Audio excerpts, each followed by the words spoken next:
लाडक्या बहिणींना ऑक्टोबर महिन्याचा हप्ता आजपासून मिळणार असल्याची माहिती मंत्री अदिती तटकरे यांनी दिली आहे। पात्र लाभार्थ्यांच्या बँक खात्यामध्ये रक्कम जमा होणार असल्याचंही तटकरे यांनी म्हटलंय। तसंच 18 नोव्हेंबरपर्यंत ई-केवायसी प्रक्रिया पूर्ण करा अशी विनंती मंत्री अदिती तटकरे यांनी केली आहे। लाडक्या भावांना, लाडक्या ज्येष्ठांना, लाडक्या शेतकऱ्यांना सगळ्यांना शुभेच्छा। बळीराजाचं आलेलं संकट दूर हो आणि त्याच्या आयुष्यात देखील हा पाडवा सुखाचे, आनंदाचे, समृद्धीचे दिवस घेऊन येऊ। भाऊबीजेच्या वाट बघत म्हणजे ते लाडक्या बहिणींच्या भाऊबीज मिळणारच, भाऊबीज मिळणार आणि लाडकी बहीण योजना कायम सुरू राहणार।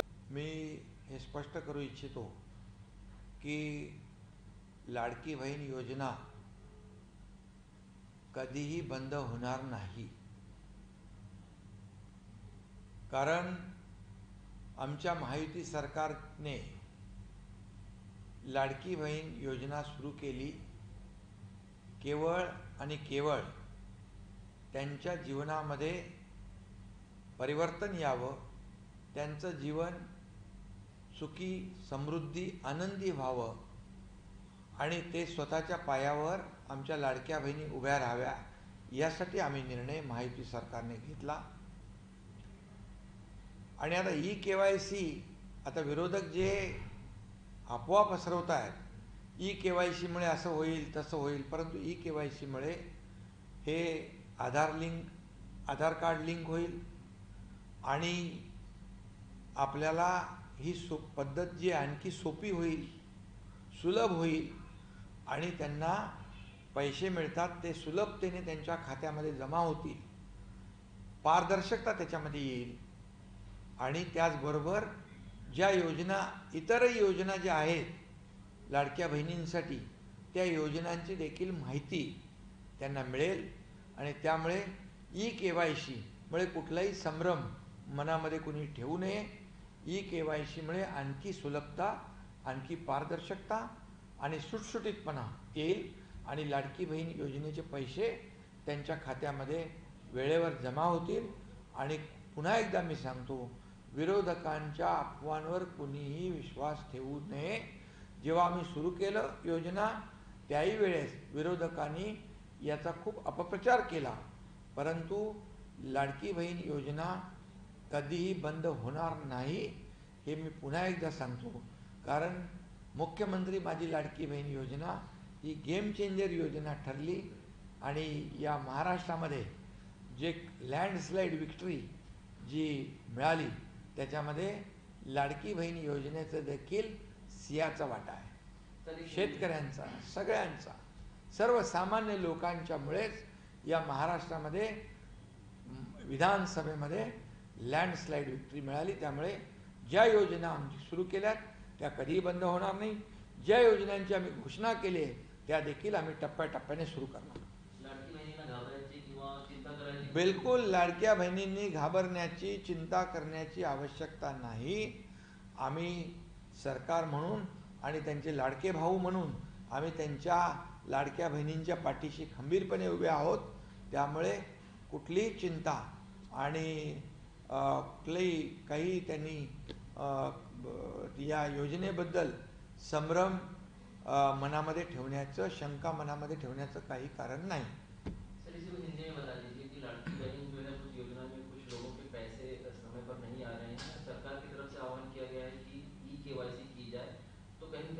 विरोधी या लोगों में संभ्रम फैला हुआ है कि आखिर कहीं इस योजना को लेकर जो मन में शंका है उसे दूर करने के लिए आप क्या कहेंगे? सबसे पहले मैं ये कहूँगा कि मुख्यमंत्री लाडली बहन योजना जो महायुति सरकार ने शुरू की है वो कभी भी बंद नहीं होगी, ये स्पष्ट रूप से मैं कह रहा हूँ।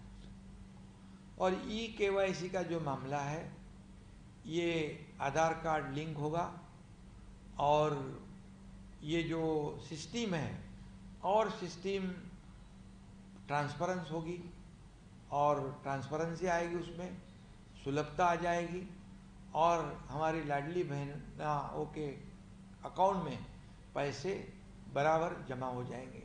इसके साथ ही और कई योजनाओं की जानकारी भी हमारी लाडली बहनों को मिलेगी उसका भी लाभ उनको मिल सकता है। और ये पूरी तरह ये लाडली बहना योजना जो हमने हमारी महायुति सरकार ने शुरू की है, उसका मकसद ये था कि हमारी जो गरीब मध्यम वर्गीय तबकों की जो महिलाएं हैं उनके जीवन में बदलाव आ जाए, सुख समृद्धि आ जाए, आनंद आ जाए, उनका जीवन जो है वो उसमें परिवर्तन आ जाए। और इसीलिए हमने वो योजना शुरू की है। हमारी सरकार ने जो योजना शुरू की, ये योजना के बारे में विपक्ष ने कई आरोप लगाए थे, कई संभ्रम फैला। लाडक्या बहिणीसाठी अतिशय आनंदाची बातमी आलेली आहे। आता बघा तुम्हाला ऑक्टोबर नंतर लगेच नोव्हेंबरचा हप्ता येणार आहे, परंतु बघा काही लाडक्या बहिणींना इथं KYC मध्ये अजूनही प्रॉब्लेम येत आहे। अनेबल टू सेंड OTP असा हा मेसेज येत आहे। तर याच्यावरती काय करायचं, तर सध्या काहीच करू नका, वेबसाईट नीट चालत नाही आहे, तुम्हाला OTPच येत नाही आहे, त्यामध्ये तुमचा काही प्रश्न नाही, त्यामुळे सध्या काही करू नका। सकाळी लवकर उठत जा, 5 वाजता तुम्हाला जर तुम्ही चालू केलं तर तुमचं KYC होऊन जाईल।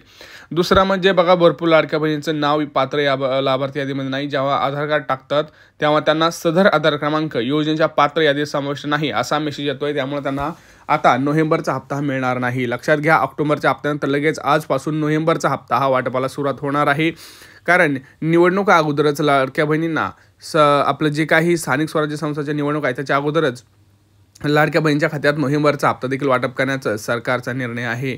आणि तिसरी आणि सगळ्यात महत्त्वाची वॉर्निंग आहे ती म्हणजे बघा, लाडक्या बहिणींना KYC पूर्ण करण्यासाठी तुमच्या वडिलांचा किंवा पतीची माहिती द्या असा मेसेज येतो, परंतु ज्या लाडक्या बहिणींना पती किंवा वडील नाही आहेत त्यांनी काय करायचं हा प्रश्न अजून देखील तसाच आहे रखडलेला, त्याच्यावरती कुठलाही तोडगा सरकारनं अजून काढलेला नाही। त्यामुळं जोपर्यंत त्याच्यावरती सरकार निर्णय करत नाही तोपर्यंत लाडक्या बहिणींनी करायचं काय हा एक मोठा प्रश्न लाडक्या बहिणींसमोर आहे। कारण KYCची तुम्ही 18 नोव्हेंबर तारीख देताय, वरून हे प्रॉब्लेम अजून सॉल्व्ह झालेले नाही आहेत, तर मला वाटतं तुम्ही टेन्शन घेऊ नका, हा जो डेट आहे ते पुढे नक्की जाईल। आता कोणाला किती रुपये मिळणार बघा, लाडक्या बहिणींनो ऑक्टोबरचा हप्ता सगळ्यांना आला का कमेंट सेक्शनमध्ये कमेंट करा। ऑक्टोबरचे 1500 आले का?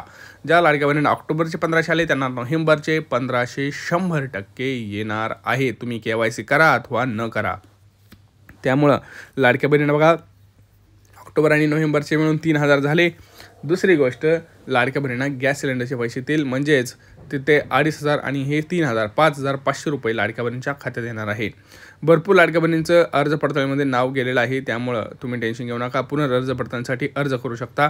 कोणत्या बँकेत पैसे येणार, तर प्रामुख्यानं 5 ते 10 बँकेमध्येच पैसे आज येणार आहेत। नोव्हेंबरचा हप्ता आजपासून आपल्याला पाहायला मिळणार आहे, त्यामुळं सर्व लाडक्या बहिणी एकदम खुश झालेले आहेत, आनंदी झालेले आहेत, कारण अखेर त्यांना आता लगेच ऑक्टोबर नंतर लगेच नोव्हेंबरचा हप्तासुद्धा त्यांच्या खात्यात येणार आहे। आणि सगळ्यात महत्त्वाचं म्हणजे हा व्हिडिओ जास्तीत जास्त आपल्याला शेअर करायचा आहे, कमेंट सेक्शनमध्ये मला सांगायचं आहे कोणाकोणाला ऑक्टोबरचा हप्ता आलेला आहे। भेटूया पुढच्या व्हिडिओमध्ये मित्रांनो, तोपर्यंत जय महाराष्ट्र।